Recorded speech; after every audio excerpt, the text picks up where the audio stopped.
Hello and welcome. In today's video, I'm going to take you through Cesim Bank simulation, and we are still in round one of the simulation. We're just starting on round one, and so it shall go to decisions.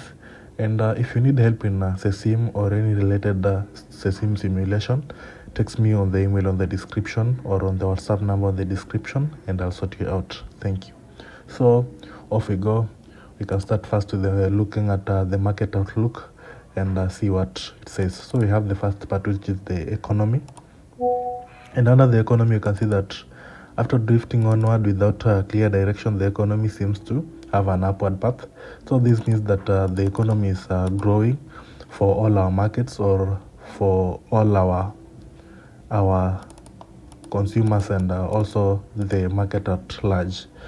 Next, we have the banking sector.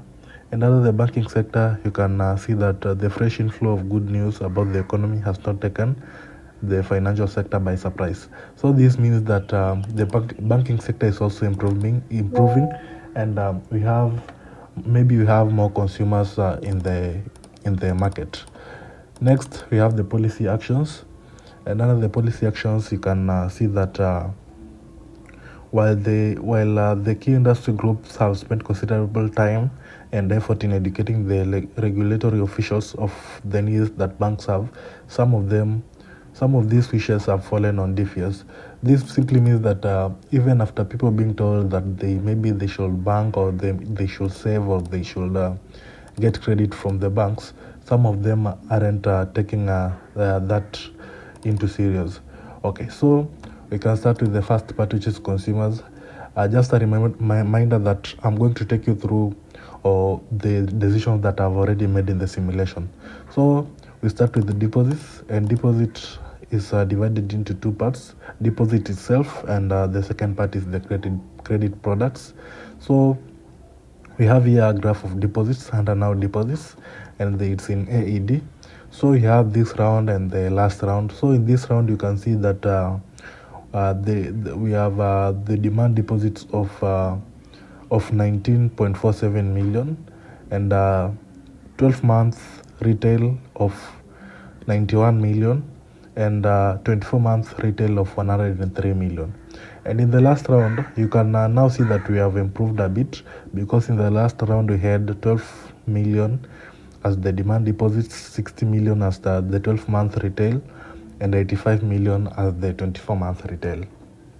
Next part is about demand deposits, and under this we have the Cesim reference rate. For the 12 month, you can see 0.5, and for the 5 year is 0.9.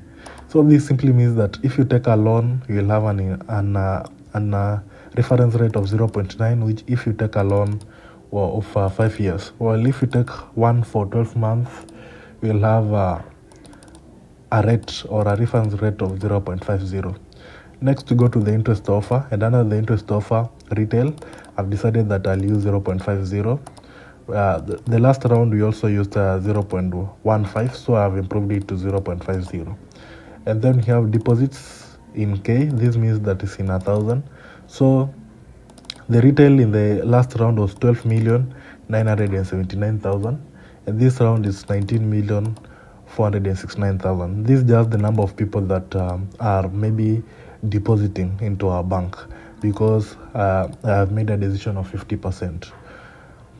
Okay, the next part is now the interest cost in AED, and for this round, you can clearly see that we have the 12 months, we have the 24 months, and we have the demand deposits in retail. So we have the second part, which is the fixed term deposits, and it mainly, the first one is the interest offer in 12 months, and for that I've made it as 0. The deposits KED, I've made it at 50%, so you can see that the deposits, fixed term deposits, remember that we have the demand deposits and the fixed term. So for the fixed term, I've improved our deposits. We shall have a deposit of 91,178. The last round we had 60,785. Okay, so interest offer for 24 months. Remember, this is now for 12 months. Sorry, this is for 12 months, and now we are for 24 months. After 24 months, which is simply 2 years. The retail is 1.20. Deposits in K, we have improved from 85 million and we shall have 103,163 deposits. Okay, so that's all about the deposits part. The second part is the credit products. And under the credit products, you can see that we have the credit outstanding for this and the last round, and also the interest income this and last round. So the first part that we have here to make decisions is the margin, and this round and the last round. So the margin for last round was 0.75 or 75%. I've just maintained it at 0.75 or 75%. Also for 5 year at 95%. For 12 months, I've maintained it at 3.7%. Also credit cards for 12 months, I've maintained it at 3.7%. Okay. Next is the lending terms. And under the lending terms, you have the expense to income in percentage. So you have the first part, which is the mortgage loans. I made it at 30%, same as it was in the last round. We have the consumer loans. I've made it at 25%. It was also the same at 25%. We have the loan to value and the mortgage loans. So it's still at 65%. And then you have the maximum maturity in years. So you have a choice. You can choose maybe 30, maybe 20, but I had to choose 20. And then you have salary multiple, mainly credit cards. I made it at 2.5. The next part is the customer credit impairments, provision for loan loss. Let's say if someone takes a loan and maybe he doesn't repay back. So you can see that for us, we have the provision for loan loss is 3.2. And the net charge-off is 0.9. So that's all about credit products. The next part that we are going to talk about is business. And under business, we are talking mainly about SME. And the first part is the deposits. And under the deposits, I've just improved our deposit by 30%. So from 64,121 to 83,357. The interest offer that I've given is 0.50. Also, the loan terms that I've given for AAA, AAA is 1.80. For AA is 2.10. For single A is 2.40. For BBB is 3.00. And also we have the growth rate, which I've maintained it at 2%. We also have the provision for loan loss. That one I've just maintained it at 0. And then for other lending terms, I've used the balanced one because we have the loose, we have the strict, we have the covenant heavy. So I've used the balanced one. And then we also have the competitive positioning, which I've just decided to use the balanced approach and the standard products. Also, you can use the target export and the lending borrowing. You can choose the competitive positioning that you want to use. The first part that you can choose is the sector targeting and the SME products. So under the sector targeting, I decided to choose balance approach, and on the SME products, I decided to choose the standard products. So that's all about SME. The next part is the personnel, and under the personnel, you can see that we have the personnel management. And under the personnel management, you can see we have this graph here.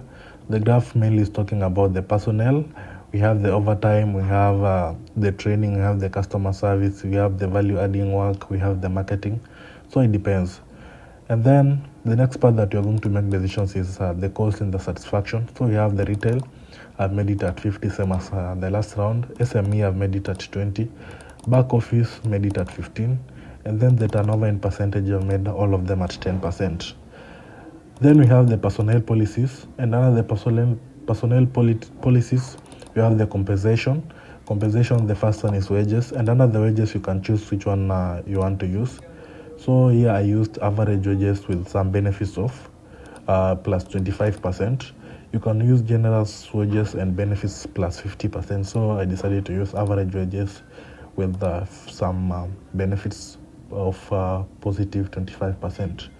Performance pay, I didn't choose any performance pay, maybe based on the compensation. So I just said no performance based on compensation.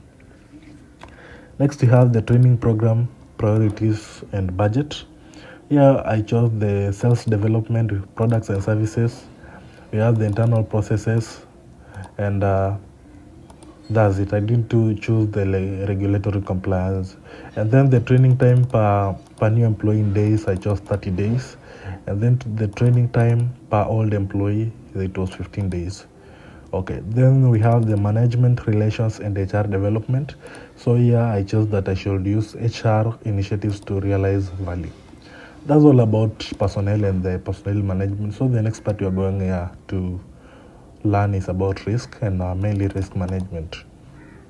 So under the risk management, we have the risk management policies, and we have the risk management budget, K in AED. This means it's just in 1,000. So I chose I should use 5,000. So that means it's 500,000. And over credit allocation and people, I used 10 people, and that was it about the risk management. The last part is about treasury. In under treasury, you can see you have these two graphs here. The first one is the regulatory capital in percentage. The second one is the sources of funding in AED. So here we are going to make decisions under the balance sheet, K in AED. So the first one is the interbank lending. So I chose that we should use 1,000, and that's all about treasury. Also, if you can check maybe the profit that we have made, you'll go to the decision checklist and check. You can see that we made a profit of 1997. The previous one was 836 and it was a negative. So you can see that we have change in profit, and the change in total income is 11.59%. You can also see it by looking at the projections, so that you can see we have made a profit of 1,997. Remember this in K. So we can read it at 1,997, or we can read it at 1,997. So that's all, and then you can see the improvement is 1,894. Last round, you can see that we had 100 only as profit. So that's all about Cesim Bank. And if you need help in Cesim Bank or any related simulation, just text me on the email on the description and I'll sort you out. Thank you for watching my video. Don't forget to subscribe and like and share. Thank you.